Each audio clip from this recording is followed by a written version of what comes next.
கிறிஸ்து இயேசுவில் அன்பிற்கினிய சகோதரர்களே, சகோதரிகளே, இன்றைய முதல் வாசகத்திலே நாம் படிக்க கேட்டோம்.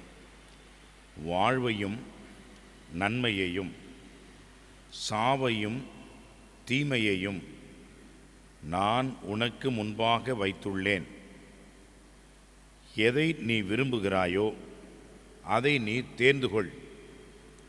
கட்டளைகளை கடைபிடித்து நியமங்களையும் முறைமைகளையும் கடைபிடி, நீ வாழ்வாய் என்று மோசே மக்களை பார்த்து சொல்கின்றார்.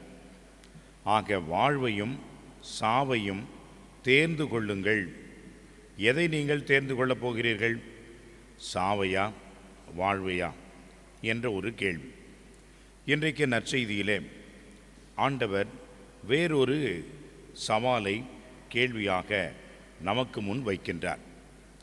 நீங்கள் உங்கள் வாழ்வை தேர்ந்து கொள்கிறீர்கள் என்று சொன்னால் அதை இழந்து விடுவீர்கள்.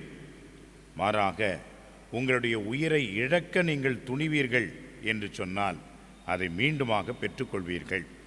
இந்த இரண்டையும் நாம் சரிவர புரிந்து கொள்ள வேண்டும். முதலிலே வருகின்ற அந்த வார்த்தைகள் என்ன என்று சொன்னால், பாவத்தையும் கடவுளையும் இணையாக நாம் வைக்க முடியாது. பாவம் என்பது தீமை, கடவுள் என்பவர் தூய்மை. இந்த தூய்மையை நாம் பெற வேண்டும் என்று சொன்னால் தீமையை அகற்ற வேண்டும். இந்த தீமைக்கு நாம் உடன் போனால் தூய்மை என்பது நமக்குள் இருக்காது. எனவே ஒன்று இரவு, இல்லாவிட்டால் பகல்.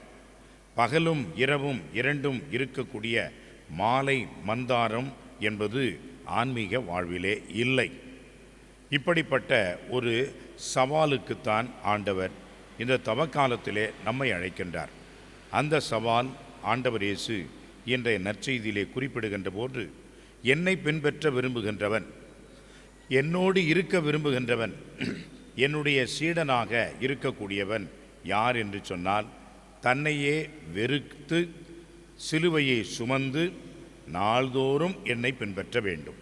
ஆக இவ்வுலகிலே துன்பங்கள், துயரங்கள், சிலுவைகள், கஷ்டங்கள் எல்லாவற்றையும் ஏற்று என்னை பின்பற்றி வருகின்றவர்கள்தான் என்னுடைய சீடர்கள்.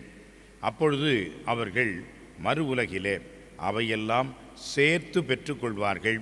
வாழ்வை அவர்கள் அடைந்து கொள்வார்கள்.